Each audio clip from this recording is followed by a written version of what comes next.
Alright everyone, it's time for your regular update on the situation in Venezuela. Things haven't improved. In fact, they're getting worse. The protests that started there weeks ago, as first smaller scale and then larger general protests, have continued.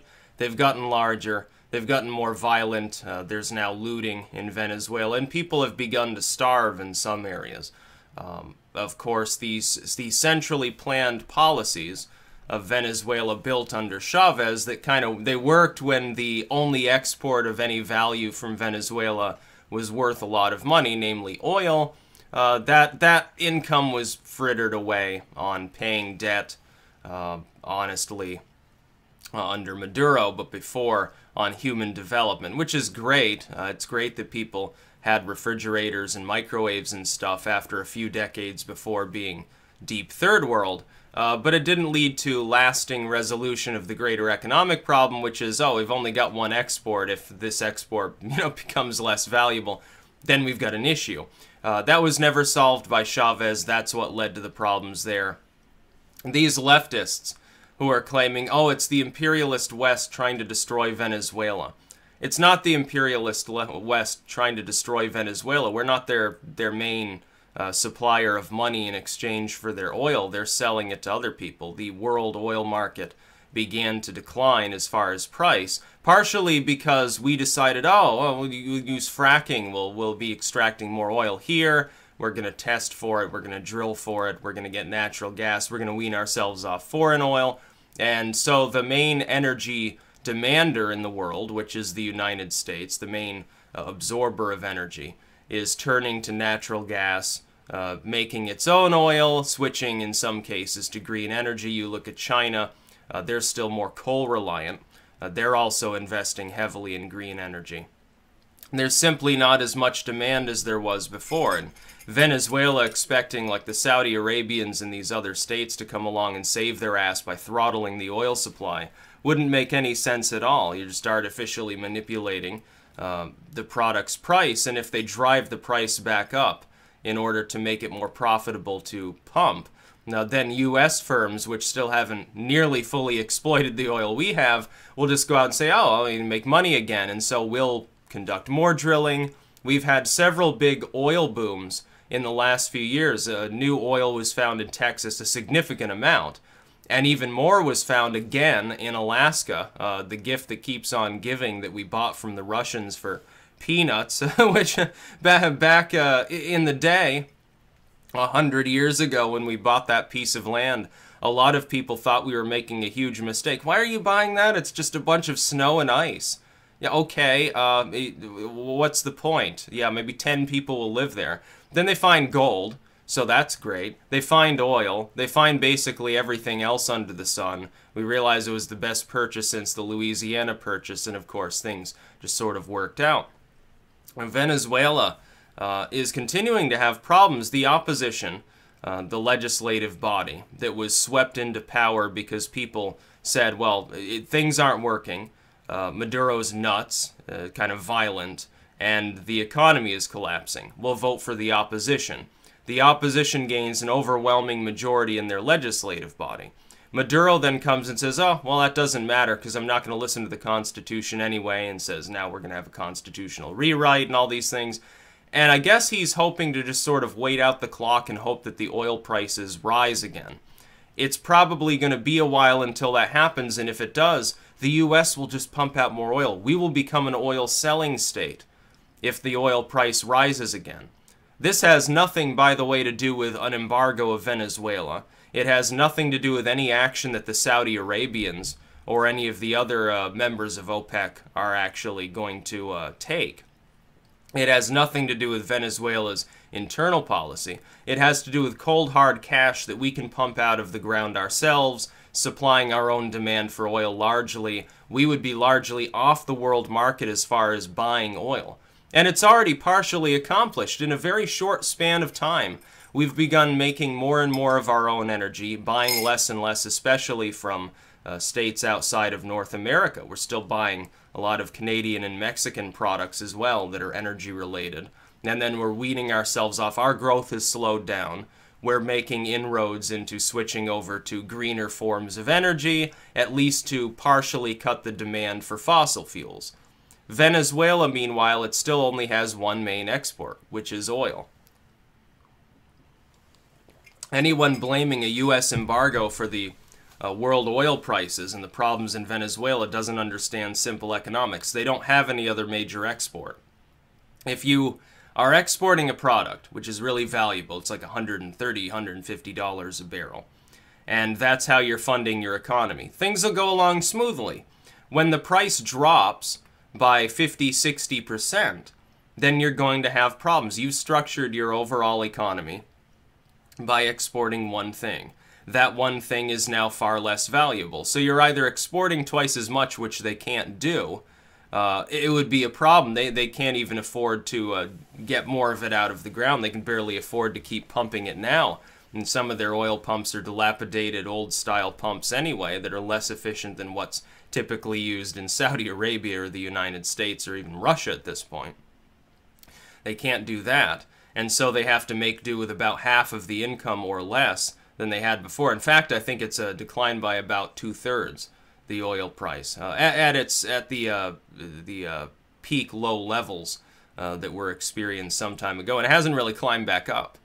And it tried to climb back up, and things were looking, they were looking a little bit more optimistic. They're like, oh, oil price is slowly rising. And then it collapses again by like, what was it, $10 a barrel. Yet again, goes back down nearly to what it was at the bottom. It could keep falling. It could go lower. It's not going to get up to $150 a barrel anytime soon. Our demand is simply lower. We're pumping too much of it out. It has to do with nations extracting more of their own energy resources.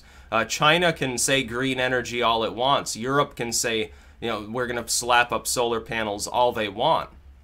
You'd think that lower demand would raise prices, but instead, anytime the price rises because more energy is now available in the U.S. and Canada, honestly, we're now the energy masters of the world almost. We'll just grab up more of it. We'll sell a bunch of it. We'll collapse the oil prices ourselves because we actually, in that sense, have a slightly more free market. Some of these countries, Venezuela, it's all centrally planned. So they're not really the masters of their own energy domain. The state controls it all, and then doles out welfare. The problem, again, I don't know if the American Communist Party quite realizes this, on the one hand. You do realize that Maduro has taken up the tack, essentially, of taking that oil money and predominantly using it just to pay off debt. He's actually imposed austerity measures on his own country as far as welfare spending goes. Centrally planned, not being doled out to the population, being used to make debt payments. A lot of that money, that's what it's going for. That's what's causing the problems with people starving in the streets. That and a lack of diversification of their exports. It has nothing to do with our embargo of Venezuela. Embargoes barely work anyway. Most people in the world just fucking ignore them. So it's not our fault.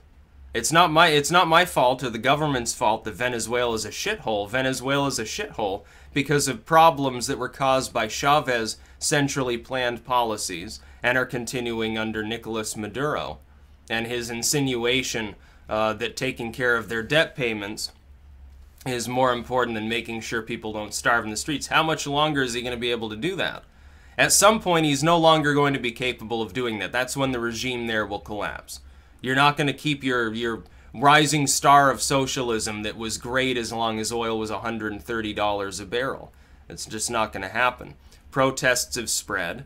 There are people, some of the more provincial people, as far as their government goes, have openly called for ousting Maduro.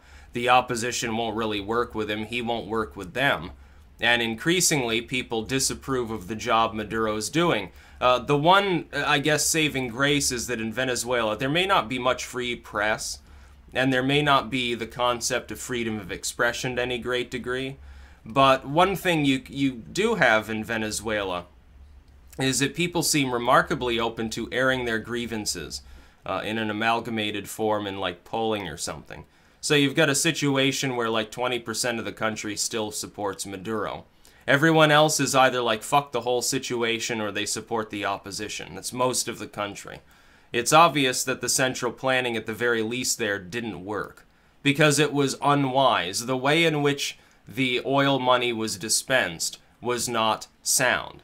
It didn't make sense. If it had been used for infrastructure, if it had been used to create other industries they could then exploit, if it had been used to prop up a greater agricultural apparatus, or maybe they start producing solar panels and exporting them to China, or whatever they happened to have built at the time, things would be different.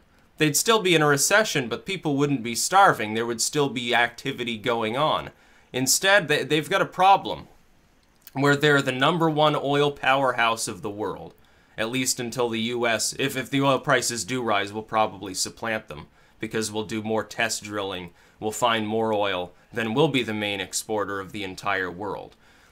Venezuela has a huge amount of oil, and yet they can't even keep their own lights on. It's just not cost effective. They don't have the money to do that. They can't obtain fucking cornmeal and flour at this point half the time. You look at these stores that have been looted, they were almost picked clean before they were looted. It's almost worthless to bother looting them. And the government-run stores, it's like, oh, we've got 5 products. None of them are particularly useful. Yeah, you don't have all the ingredients to make your, whatever food you're trying to make, but you can take this bag of flour, mix it with water, and make a thin gruel, I guess. Make some swill. Cook it with your pet cat that's also starving. You put it out of its misery. Maybe you get one good meal out of it. You're probably eating the fur, too, because, why fucking put the calories to waste? Need some fiber in our diet, and this is a good stand-in. Munching, you take lawn grass clippings and put it into your stew to get your daily fiber, or something like that. I imagine the strange cuisine of Venezuela right now is going to lead to all sorts of weird shit down the road. Like when the socialism there collapses, which it will. Socialism will die off in Venezuela one way or another, probably not too long from now. When it does, when it opens back up to the world and the opposition or whatever takes over and they're like, okay, it's back to business now. We're not going to nationalize everything and drive everybody out of the country. We're going to try to work with other states, even if it's like, China or Russia, like the Eastern Sphere. They can invest here and we'll have better technology, we'll have more infrastructure, and, we'll have some other industries. When it more opens up to the world and people can go back in and see how life is like, I'm sure that it'll spawn a whole generational culture of weird cuisine. Anthony Bourdain will be the first person to fucking show up there. And Andrew Zimmerman. They'll be going down there to eat everything at some point, when the country is safe to actually enter. At this point, I think there's a businesswoman or a politician, her nephew died there in one of the protests recently, and she was like condemning the Maduro regime. Well, yeah, no shit, the people of Venezuela condemn Maduro at this point. They loved it as long as the welfare payments kept going. Here's the problem of centrally planned, like, socialist models. Here's the problem with, like, Bernie Sanders' democratic socialism, too. You make unwise investments, single-minded investments, don't diversify, you don't look forward to the future. Things are dumb and cronyistic and even more bureaucratic than in the not totally free markets we have, like in the United States or in Europe. You make those poor decisions down the road, things get really, really dicey, and things can collapse. We see what's happening now in other states as well, especially in Brazil. Similar problems. You've got the social. No one likes the socialists. No one likes the so-called conservatives that want to take over for the socialists. They're all scandal-ridden. Continuous wave after wave of problems, honestly, when these things happen. And it shouldn't be happening. Venezuela should be, not only should it be first world, it should be like a gigantic version of Dubai or something like that. They've got all the oil. They've got the capability to transform, overhaul their economy. They could even do it now. Even in the midst of an oil price glut, they could do it if they really put their minds to it. But they can't do it as long as Maduro's there. There's no reason they shouldn't be, rather developed. They should at least look like Chile in terms of human development. They could easily do that. It'd take them less than a decade. People there wouldn't be starving. They'd have a shit ton of tourism. They'd have other industries too. It'd be wonderful. And people could go to Venezuela and see what would become a much more stable culture. Instead, Maduro and all these other cronyists, they use like, oh, the socialist revolution as an excuse for their own corruption.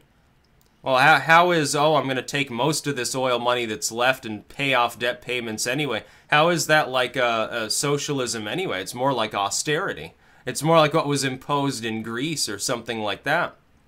Or that the EU wants to impose on Italy on a constant basis, or Spain or something, or even Ireland. Okay, that's socialism. Centrally planned government decides, yeah, we're going to take half of people's productive assets. We're going to nationalize things too, for no apparent reason, because those companies were at least still functioning. We're going to blame them for our problems. Then we're going to dole out that money, not even to like human development in the more topical sense. Not only are we never going to make infrastructure spending, fuck that, we'll use dirt roads and horse-drawn carts. We're not even going to spend it on, like, giving people better food or something that, caused the collapse of poverty in the country in the first place when oil prices were good. We're just going to pay off our debt payments or something like that. It's crazy talk. That's about all. Peace out.